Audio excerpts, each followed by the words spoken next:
Installez-vous bien parce que j'en ai beaucoup des sagas à commencer.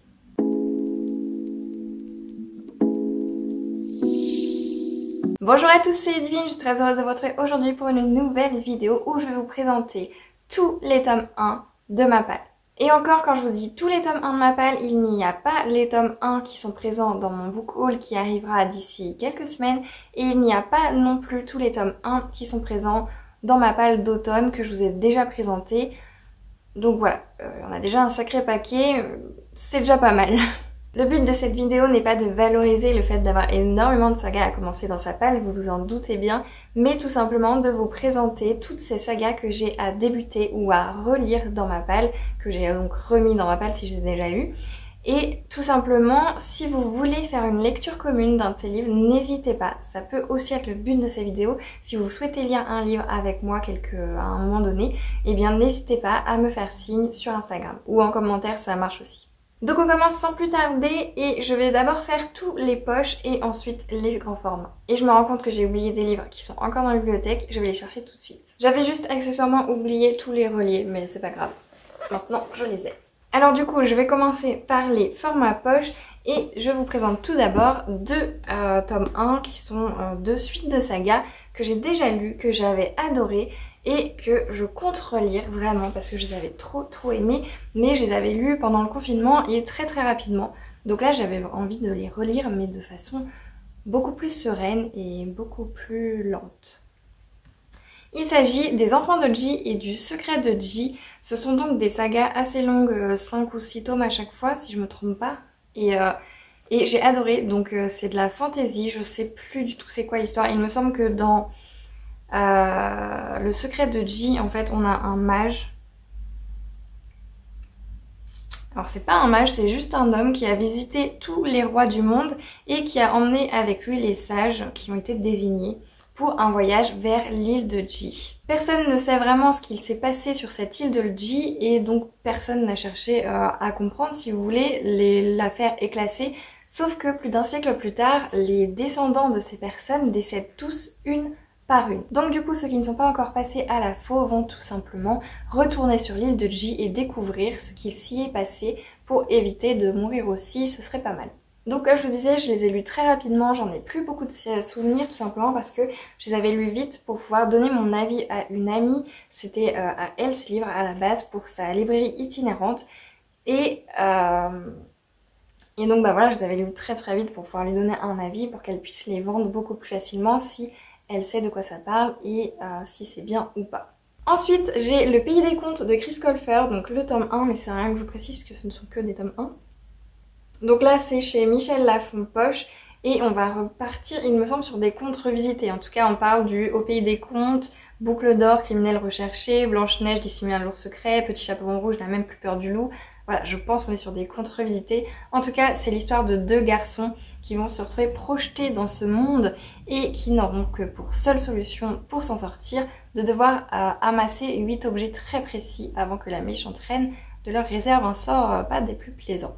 Je crois que celui-ci, j'ai même pas besoin de vous le présenter, il s'agit d'Hunger Games. Voilà, j'ai toujours pas lu la trilogie, j'y pense franchement, je la croise, voilà, on se fait de l'œil, mais pour l'instant elle est toujours là. Enfin, une saga qui me fait très envie, que j'ai pu avoir le tome 1 d'occasion.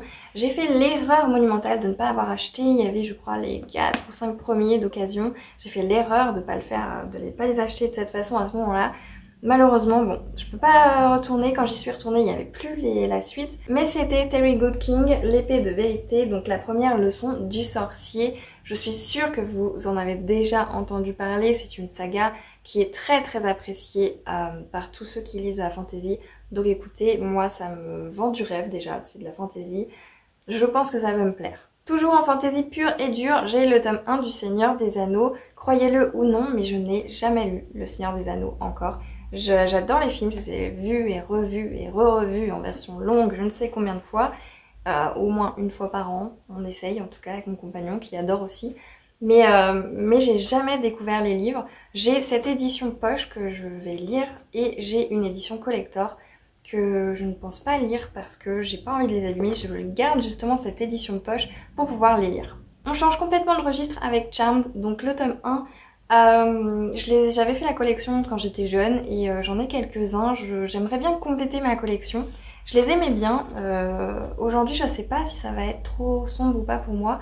Je sais pas, à l'époque j'adorais, donc je me dis que ça devait pas être si sombre que ça. Mais on sait jamais. À redécouvrir. Pour l'instant, je finis ma collection des chairs de poule où j'en lis un par an à l'époque d'Halloween. Et donc quand j'aurai terminé avec les chairs de poule d'ici quelques années, peut-être que je me lancerai avec Charmed. Mais pour l'instant, j'ai tellement de livres à lire que je les garde de côté. Je les ai remis dans ma palle dans l'espoir de pouvoir les relire et de compléter aussi tout simplement ma collection d'ici là. Ensuite, on part sur de la Beat-Lit. J'ai 3 Beat-Lit qui m'attendent, 3 tomes 1. Le premier qui a pas mal de tomes et j'en ai 5 je crois en tout qui m'attendent. C'est Psy Changing, je l'ai toujours pas lu, de Nalini Singh chez Milady. D'ailleurs les 3 sont de chez Milady. Pareil, je l'ai eu d'occasion et pourquoi pas vu que c'était d'occasion.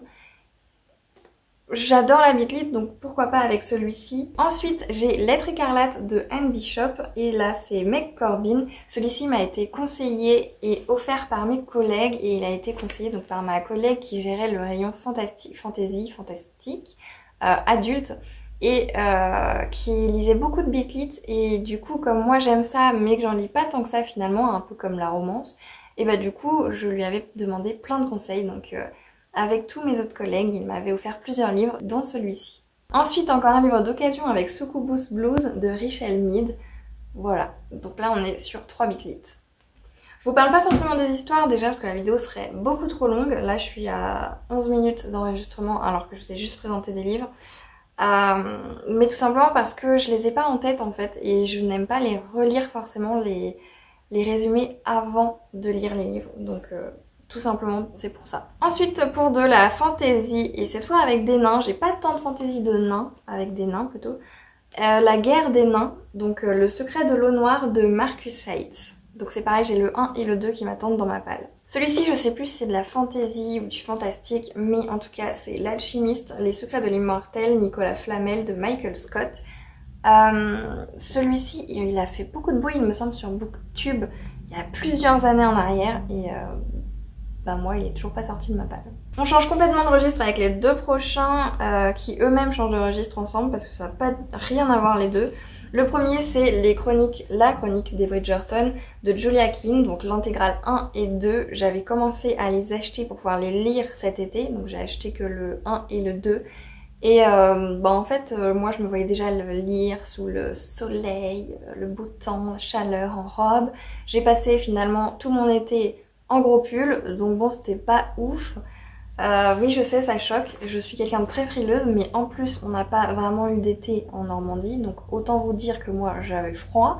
Donc j'étais pas du tout dans le mood de lire ce livre que dans ma tête il est vraiment complètement full été. Je sais pas pourquoi, je n'arriverai pas à le sortir de ma palle si je suis pas en été. Donc pour l'instant il va traîner jusqu'à l'année prochaine. Ensuite celui-ci j'avais acheté, il me faisait trop envie et j'ai dû l'acheter je sais pas moi en 2018 peut-être. Mais j'ai jamais sauté le pas, je l'ai jamais lu finalement et c'est dommage.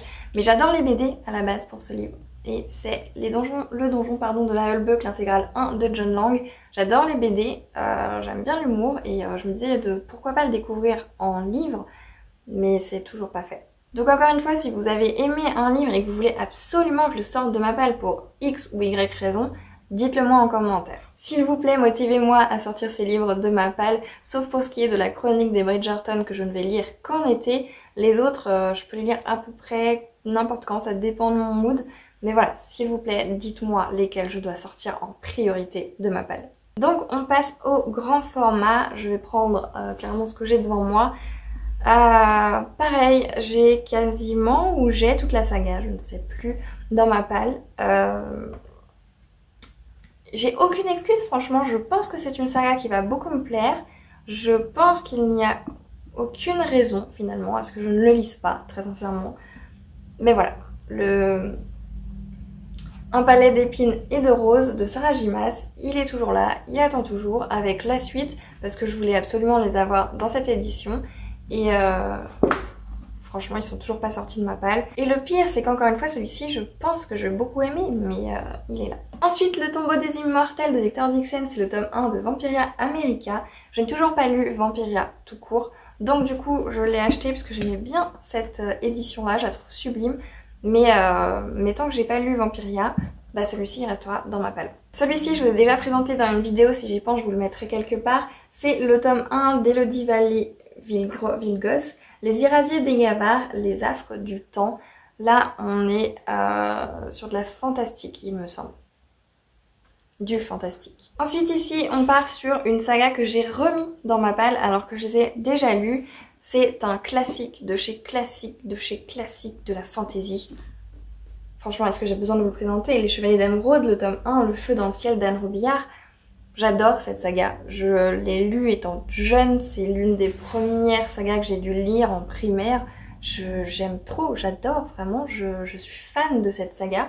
Et Kira avec sa peau violette et ses oreilles pointues. Voilà, j'adore. Donc écoutez, je l'ai remis dans ma palle tout simplement parce que je veux la relire, ça fait trop longtemps que je ne l'ai pas relue, donc elle va dans ma palle. Dans la même veine, j'ai Les héritiers d'Enkidiev et Les chevaliers d'Antares. Je vous l'ai présenté dans un book haul récemment, j'ai le tome 1 d'Arcane, La désolation de Pierre Bordage. Pareil, les trois suivants, je vous les ai présentés dans une vidéo unboxing que j'avais fait spécifiquement pour cette édition-là. Cette maison d'édition, c'est les éditions du Chat Noir. Et donc là, j'ai le tome 1 de Sang maudit, Sorcière et tueuse et Le souffle de Midas. Oula, je vais y arriver. Donc voilà, ce sont 3 livres, tome 1, qui m'attendent dans ma palle. Le souffle de Midas, je suis sûre que beaucoup d'entre vous l'ont déjà lu, c'est toujours pas mon cas. Donc bah voilà, j'espère que je vais l'aimer, franchement très sincèrement, il n'y a aucune raison que je n'aime pas, c'est surtout ça. Donc je tarde, il n'y a aucune raison encore une fois. Toujours dans la même maison d'édition, Nea Chronicle, le tome 1, celui-ci je vous l'ai déjà présenté dans plusieurs vidéos pâles. J'aimerais bien le lire dans cette période, très franchement, on est dans une période où je trouve qu'il matche bien, mais j'ai tellement de livres qui m'intéressent en plus là.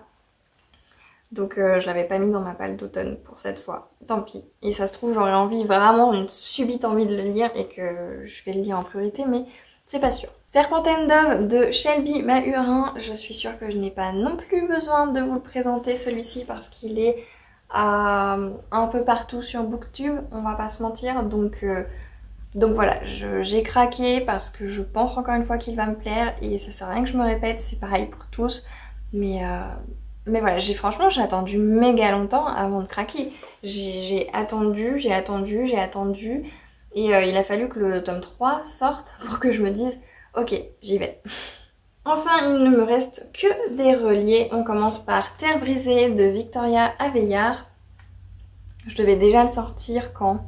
Je devais le sortir fin d'été, début d'automne. Bon, déjà mi-octobre, mais malheureusement je pense que ce sera pas pour cette année encore.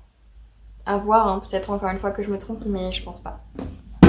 L'Empire du Vampire de Jack Christophe, celui-ci, il y a moyen que je le sorte cet hiver plus. Je sais pas pourquoi il m'attire pour l'hiver. Dites-moi, vous, dans quelle saison de l'année vous le verriez plus. Mais voilà, l'Empire du Vampire, avec le reflet, c'est pas ouf. Hein. Celui-ci, j'espère le sortir rapidement parce qu'il y a le tome 2 qui est sorti hier ou avant-hier, je ne sais plus. Et j'ai toujours évidemment pas eu le temps d'aller en librairie. Maintenant que je n'habite plus en ville, c'est plus compliqué. Il s'agit du Pont des Tempêtes de Daniel L. Jensen. Franchement, pareil, tout le monde l'a lu, tout le monde sauf moi. Donc, bah tant pis, hein, je le découvrirai après la vague, comme d'hab. Comme de toute façon, à peu près tous les reliés que je vous présente là, tout le monde les a lus sauf moi. Donc là, on est sur Fable, le tome 1 d'Adrienne Young. Celui-ci, c'est pareil. Pourquoi il sort pas? Ça a l'air super original. Je lis assez rarement des livres avec de la piraterie sur la mer, etc. J'ai aucune idée de si ça me plairait vraiment. En tout cas, quand j'ai lu dans... ah, comment ça s'appelle?